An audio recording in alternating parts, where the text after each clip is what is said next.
Hey guys, Lord Naren White here, the Holy Ghost, the one true God. Back with you with the next video in my series reading Heart of Darkness by Joseph Conrad. Without further ado, returning to Heart of Darkness as read by Lord Naren White.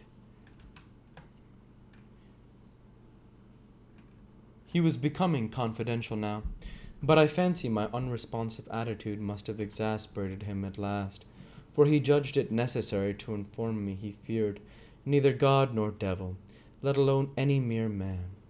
I said I could see that very well, but what I wanted was a certain quantity of rivets, and rivets were what really Mr. Kurtz wanted, if only he had known it.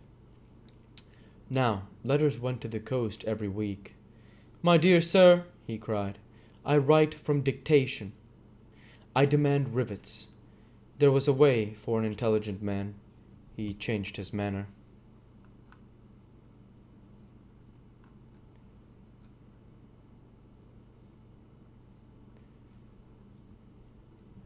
Became very cold, and suddenly began to talk about hippopotamus.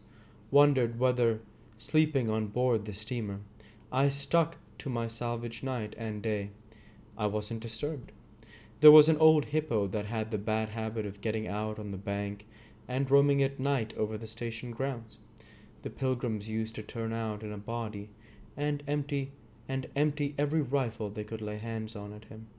Some even had sat up o' nights for him. All this energy was wasted, though. "That animal has a charmed life," he said, "but you can say this only of brutes in this country. No man, you apprehend me, no man here bears a charmed life." He stood there for a moment in the moonlight, with his delicate hooked nose set a little askew, and his mica eyes glittering without a wink. Then, with a curt good night, he strode off.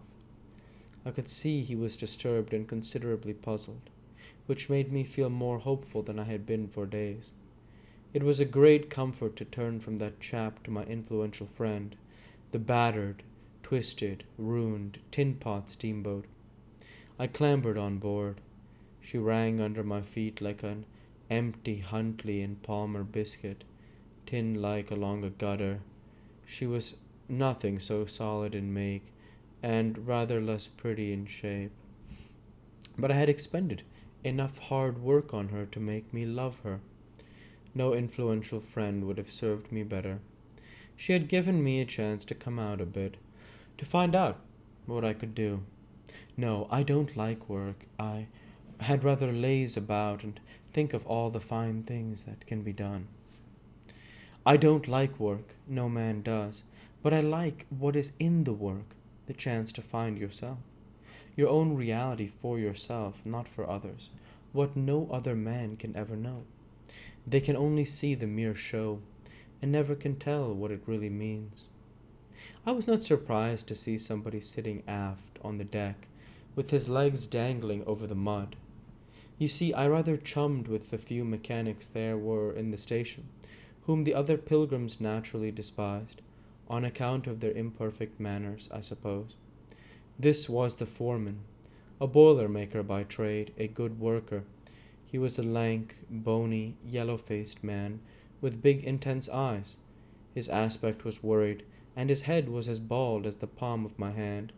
But his hair, in falling, seemed to have stuck to his chin, and had prospered in the new locality, for his beard hung down to his waist. He was a widower with 6 young children. He had left them in charge of a sister of his to come out there, and the passion of his life was pigeon flying. He was an enthusiast and a connoisseur. He would rave about pigeons.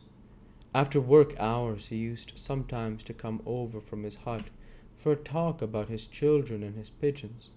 At work, when he had to crawl in the mud under the bottom of the steamboat, he would tie up that beard of his in a kind of white serviette he brought for the purpose.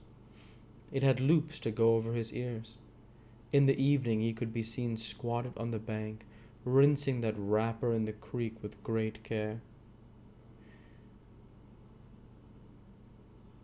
then spreading it solemnly on a bush to dry. I slapped him on the back and shouted, "We shall have rivets!" He scrambled to his feet, exclaiming, "No rivets!" as though he couldn't believe his ears. Then in a low voice, "You, eh?" I don't know why we behaved like lunatics. I put my finger to the side of my nose and nodded mysteriously. "Good for you," he cried, snapped his fingers above his head. Lifting one foot, I tried a jig. We capered on the iron deck. A frightful clatter came out of that hulk, and the virgin forest on the other bank of the creek sent it back in a thundering roll upon the sleeping station. It must have made some of the pilgrims sit up in their hovels. A dark figure obscured the lighted doorway of the manager's hut, vanished then a second or so after. The doorway itself vanished too. We stopped, and the silence driven away by the stamping of our feet flowed back again from the recesses of the land. The great wall of vegetation, an exuberant and entangled mass of trunks, branches, leaves, boughs, festoons, motionless in the moonlight, was like a riding invasion of soundless life, a rolling wave of plants, piled up, crested, ready to topple over the creek, to sweep every little man of us out of his little existence, and it moved not. A deadened burst of mighty splashes and snorts.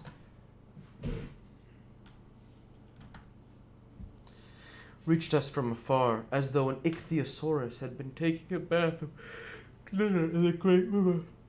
"After all," said the boiler-maker in a reasonable tone, "why shouldn't we get the rivets?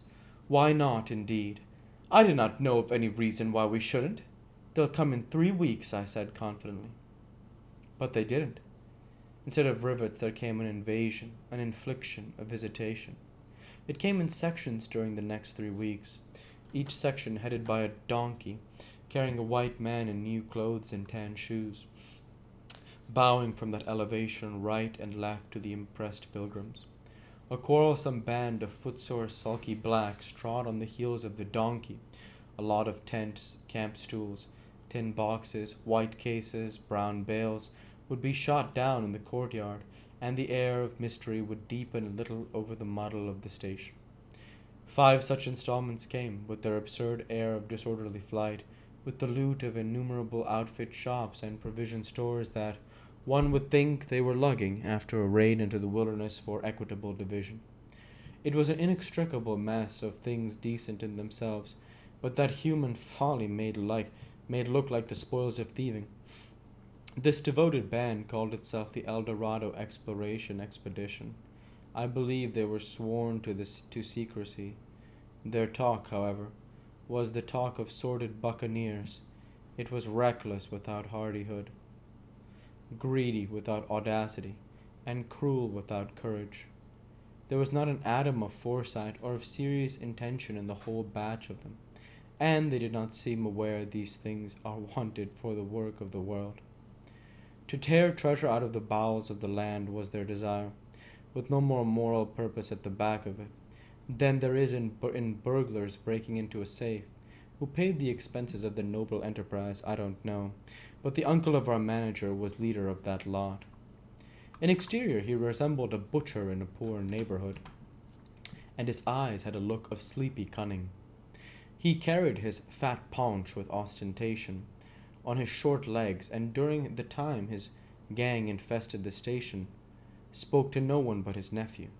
You could see these two roaming about all day long with their heads close together in everlasting confab. I had given up worrying myself about the rivets. One's capacity for the kind of folly is more limited than you would suppose. I said hang, and let things slide. I had plenty of time for meditation, and now and then I would give some thought to Kurtz. I wasn't very interested in him. No, still, I was curious to see whether this man, who had come out equipped with moral ideas of some sort, would climb to the top after all, and how he would set about his work when there. And we'll go ahead and stop there this week with the end of Section 1, and we'll pick up next week with the start of Section 2. As usual, I want to say thank you for watching, and I hope you enjoyed. please like, comment, and subscribe, as it greatly helps the channel. Light be with you all. Take care, and thanks again.